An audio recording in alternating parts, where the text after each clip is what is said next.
De Jérusalem à Bali, de Londres à Kaboul, de Bagdad à Madrid, les bombes des terroristes n'arrêtent pas d'exploser. Du Congo à l'Irak, en passant par le Darfour, les conflits ethniques se poursuivent. Des armes de destruction massive sont entre les mains d'hommes d'État, bien souvent en phase de pré-sénilité ou frappés de folie. Et pourtant, nous nous accrochons à l'espoir que la paix mondiale est juste au coin de la rue. Ce rêve nous poursuit. Après tout, pourquoi tout ce sang versé sans raison ne cesserait-il pas de couler? Nous composons des hymnes à la gloire de la fraternité et nous continuons d'espérer. Nous mettons successivement nos espoirs dans une communication plus humaine, désabusée. Nous nous mettons à espérer qu'une économie mondiale plus saine diminuera les conflits. Peine perdue. Les vieilles querelles sont profondément enracinées en nous. Les conflits touchent aussi bien les pays en voie de développement que les pays nantis. Pourrons-nous un jour donner enfin une chance à la paix? Et si nous n'avions tout simplement pas expérimenté une autre forme de paix qui soit assez vaste pour répondre aux attentes de tout le monde?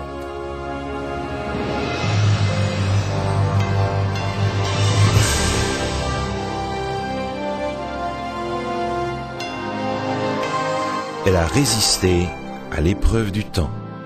La Bible, le livre de la révélation, est toujours d'actualité dans le monde complexe d'aujourd'hui. Voici, il est écrit. C'est un message de foi et d'espérance que vous présente maintenant José Élysée.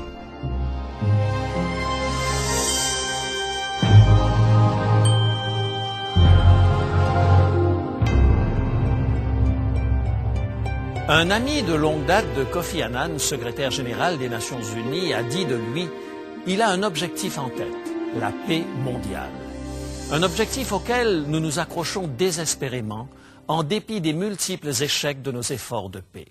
Nous sommes horrifiés par les tueries du Cambodge, par les scènes horribles de génocide en Afrique et dans les Balkans, mais nous continuons de croire que la paix est possible. » Deux lettres écrites au 1er siècle de notre ère, pourtant, pourraient peut-être répondre à notre soif de paix en nous ouvrant une perspective nouvelle. Les deux épîtres de Paul aux Thessaloniciens ne traitent pas du problème de la paix dans le monde. Elles ne parlent pas de conflits et de révolutions sur une échelle planétaire. Elles suggèrent plutôt une incarnation de la paix en nous sur une vaste échelle. Elle nous révèle le contenu d'une paix de nature spéciale, capable de remuer le monde. Ce faisant, l'apôtre Paul présente une réelle alternative au conflit et à l'animosité qui continuent de ronger les êtres humains comme une plaie. Une part importante du merveilleux esprit positif qui coule dans ces lettres est dédiée à l'art de l'encouragement. Paul était passé maître dans l'art d'édifier les autres en Christ. Il exprime sans cesse ses remerciements à Dieu pour la foi des Thessaloniciens, pour leur amour, pour leur fidélité. Nous rendons continuellement grâce à Dieu pour vous tous. 1 Thessaloniciens 1, verset 2. Nous rendons continuellement grâce à Dieu pour 1 Thessaloniciens 2, verset 13. Voilà le genre de phrase que l'apôtre Paul utilise. Il redonne à ces gens un sentiment de bien-être grâce au progrès qu'ils réalisent dans leur vie chrétienne. Il fait en sorte qu'ils se sentent aimés. Il les appelle « frères bien-aimés du Seigneur » dans 2 Thessaloniciens 2, verset 13. Il leur donne l'assurance que Dieu les a choisis dès le commencement pour le salut. 2 Thessaloniciens 2, verset 13. Paul avait une façon bien à lui d'exprimer sa confiance dans la foi des croyants de Thessalonique. Une manière merveilleuse d'incarner leurs grandes attentes. Dans la deuxième épître aux Thessaloniciens, au chapitre 3 et les versets 3 et 4, nous trouvons un passage qui irradie justement l'amour et l'encouragement. Un passage dont le caractère positif est remarquable. 2 Thessaloniciens, chapitre 3, les versets 3 et 4. « Le Seigneur est fidèle, il vous affermira et vous préservera du malin. Nous avons à votre égard cette confiance dans le Seigneur. » Paul croyait en ces gens. Il croyait en ce que Dieu faisait dans leur vie. Paul faisait preuve d'une délicatesse et d'une adresse remarquables dans le don de l'encouragement, car il n'écrivait pas à un groupe de saints qui n'étaient que douceur et lumière. Les fidèles de Thessalonique avaient leurs problèmes. L'apôtre eut à régler de nombreux conflits dans différents domaines, allant des situations futiles au désordre, en passant par la paresse de ceux qui refusaient de travailler et s'attendaient à ce que les autres membres de l'Église prennent soin d'eux. Paul écrivit aux Thessaloniciens depuis la ville de Corinthe. Et l'Église de Corinthe avait elle aussi ses problèmes personnels. Certains membres menaçaient de traîner d'autres membres devant les tribunaux. Il y avait même un cas d'inceste parmi eux. Paul devait composer avec des êtres humains imparfaits. Les problèmes de la vie quotidienne conduisaient les gens à se quereller, à se tenir rancune, à se diviser en factions. Les lettres de Paul avaient l'art d'aider les gens à dépasser ces situations. Il leur faisait prendre conscience qu'ils étaient partie intégrante d'un tout glorieux. Il tournait leur regard vers la haute destinée qui était la leur. Et les églises répondaient par amour, par foi et par la paix au message de l'apôtre. Le fait le plus remarquable de tous, c'est que l'homme qui répandait maintenant la paix avait été un fanatique intolérant et violent. Il avait été connu sous le nom de Saul de Tarse, le persécuteur des chrétiens. L'apôtre avait, à une certaine époque de sa vie, incarné toutes ces passions qui font que les gens continuent à se battre, ces attitudes qui font croire aux gens qu'ils ont le droit de verser le sang pour défendre leurs idées ou leurs principes. De tels comportements sont générateurs de conflits incessants. Mais Saul de Tarse a rencontré Jésus-Christ. Et ce face-à-face a provoqué un changement de direction radical dans la vie de celui qui est devenu l'apôtre Paul. Ce ne fut pas simplement un changement d'allégeance. Il trouva une paix intérieure dont la dimension le dépassait infiniment. Une paix qui pouvait engloutir tous ses préjugés et ses vieilles rancunes. Cette paix, il la partageait avec toutes les églises. Son regard sur les autres avait changé. Il ne faisait plus de distinction entre juifs et grecs, esclaves et hommes libres, hommes et femmes. Il les voyait tous à travers Christ, à travers le sacrifice de Jésus. Il voyait que dans chaque vie humaine, il y avait une valeur infinie parce que le Christ était mort pour tous. Il ressortait de ses lettres la pensée que chaque vie était précieuse. Prenons par exemple la première lettre aux Thessaloniciens, chapitre 2, les versets 7 à 8. Voyez la compassion de Paul, sa bonté, la compréhension qu'il a de la valeur de chaque individu. Voici ce qu'il écrit dans 1 Thessaloniciens, chapitre 2, versets 7 et 8. « Mais nous avons été pleins de douceur au milieu de vous. De même qu'une nourrice prend un tendre soin de ses enfants, nous aurions voulu, dans notre vive affection pour vous, non seulement vous donner l'évangile de Dieu, mais encore nos propres vies, tant vous nous étiez devenus chers. » Paul n'écrivait pas uniquement de belles paroles. Il donnait vraiment sa vie pour ces gens. Il se donnait lui-même pour eux, ne comptant ni son temps, ni son énergie dans son effort en leur faveur. Paul exerçait le métier de faiseur de tentes pour subvenir à ses besoins, afin de ne pas placer de fardeau financier sur les églises qu'il implantait. Malgré les menaces de mort de ses anciens collègues, il continuait de partager l'évangile de la grâce. Bien que battu à mort en plusieurs occasions, il continuait de prononcer des paroles d'encouragement. Il endura des naufrages et la faim, le froid et la prison, mais il poursuivit son ministère, semant la paix sur son chemin. Paul savait que ces valeurs dépassaient de loin la jalousie et l'intolérance qui séparent les hommes. Il était un témoin vivant de la grâce de Dieu, se déplaçant dans le monde. Il voyait toute personne avec les yeux de la grâce. Il avait la vision d'un peuple qui marche vers un rendez-vous avec le Christ. Il considérait que l'histoire de l'humanité convergeait vers son point culminant, le retour du Christ. L'espérance de ce retour est palpable dans les lettres de Paul aux Thessaloniciens, comme nous l'avons noté précédemment.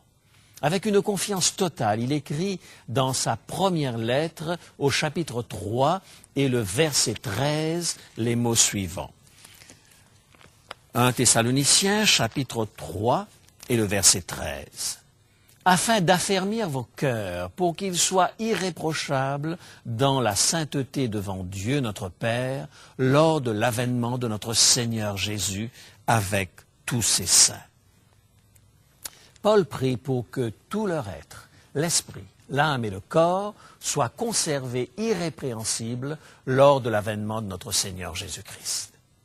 Paul s'est fait l'apôtre de la paix avec tant d'efficacité parce qu'il tournait le regard des gens vers ce grand événement, ce jour où la grâce de Dieu remplira le monde. Il amenait ses auditeurs à prendre conscience qu'ils faisaient partie intégrante de ce merveilleux projet de la venue de Jésus. Il rendait les gens conscients du fait qu'ils avaient une patrie céleste, qu'ils appartenaient au royaume de Dieu. Ils n'avaient donc pas à se soucier de leur situation sur cette planète. Savez-vous quelles sont les motivations qui sous-tendent en grande partie les batailles qui font rage dans notre monde aujourd'hui? L'idéologie, l'identité nationale, le territoire. Tous désirent le même lopin de terre. Et pour défendre ce qu'ils estiment être leurs droits, ils s'accrochent fortement à leur idéologie et à leur identité nationale. Nous vivons en permanence avec l'impression qu'il n'y a pas assez de place sur notre terre pour tout le monde. Pas assez d'espace autour de Jérusalem. Pas assez d'espace au Liban et ailleurs. Les gens se battent férocement pour s'emparer de quelques mètres carrés de la planète et déployer ensuite une énergie folle pour les conserver. Les lettres de Paul sont là pour nous apprendre une chose de la plus haute importance. Il y a plus que ces querelles de frontières dans la vie. Nous pouvons élargir notre vision et faire partie d'un monde plus vaste. Nous pouvons nous édifier les uns les autres au lieu de nous déchirer mutuellement. Nous pouvons croire au meilleur au lieu de croire au pire. Nous pouvons nous insérer dans le projet de grâce divine pour recouvrir le monde de cette grâce qui ne connaît pas de frontières. Nous pouvons faire partie du royaume céleste qui un jour établira un monde entièrement nouveau. Nous n'avons pas à nous disputer avec nos voisins sur notre identité, transmettant nos haines ancestrales d'une génération à l'autre. Nous ne sommes pas forcés de nous accrocher au bout de terrain que nous possédons. Souvenez-vous que Paul parlait de paix à des populations qui n'étaient pas différentes des nôtres. Elles aussi avaient leurs querelles. Elles aussi se battaient pour des terres. Mais il leur ouvrit les yeux sur quelque chose de plus grand, tellement plus grand. Cette vision élevée transpire dans ses lettres, elle transpire dans ses merveilleuses paroles d'encouragement et dans sa foi. Sa foi était de celles qui sont assez grandes pour remplir le monde entier. J'ai eu le privilège d'être le témoin oculaire de cette paix dans différentes parties du monde. J'ai vu cette paix réconcilier des ennemis. J'ai été témoin de scènes de fraternisation que je n'oublierai jamais. Je pense à cette petite église adventiste au cœur de Jérusalem où j'ai eu le privilège de prêcher. Il y a une 50aine de personnes qui étaient présentes ce jour-là. Ce petit groupe célèbre tous les 3 mois la Sainte Communion, la Sainte Seine. Mais avant de partager le pain et la coupe, ils vivent un autre service, celui de l'ablution des pieds. Ces croyants adventistes suivent l'exemple du Christ qui lava les pieds de ses disciples avant le dernier souper. L'Église se divise alors en 2 groupes. Ils mettent de l'eau dans des cuvettes et une serviette sur leurs épaules. Un arabe s'avance vers un juif, les 2 étant maintenant des croyants en Jésus-Christ. Il s'agenouille aux pieds du juif, lui enlève ses souliers et commence à lui laver les pieds. Une femme juive s'agenouille devant une femme arabe pour lui laver les pieds et les essuyer avec sa serviette. Cela se passe chaque trimestre dans cette église. Des générations d'animosité semblent s'être dissipées dans ce service d'humilité. Ensuite, les deux groupes de gens se rassemblent pour prier, deux par deux, chacun demandant la bénédiction divine sur la vie de l'autre. Mes amis, quelle expérience extraordinaire! C'est la paix de Christ qui faisait la différence. Au lieu de se jeter les pierres et de se jurer vengeance, ils se lavaient les pieds mutuellement. La paix de Christ s'est manifestée à Belgrade. Il y a quelques années, un pays déchiré par des haines vieilles de plusieurs siècles. On y trouvait des Croates et des Serbes, côte à côte, la tête baissée pour la prière, des frères et sœurs dans une nouvelle humanité, une humanité rachetée par le sang de Christ. La paix de Christ est à l'œuvre en Irlande du Nord. Des croyants de souche catholique et des croyants de souche protestante se réjouissent ensemble dans la nouvelle espérance, l'espoir du retour de Jésus. Ce glorieux événement étouffe toutes les divisions, toutes les anciennes rivalités. Ils deviennent un dans leur grande attente. J'ai vu la paix de Christ agir dans des familles déchirées par de profondes blessures. J'ai vu Christ guérir cette amertume. Mark Finlay, présentateur des émissions Il est écrit en langue anglaise, raconte la rencontre d'un homme avec Jésus au Brésil.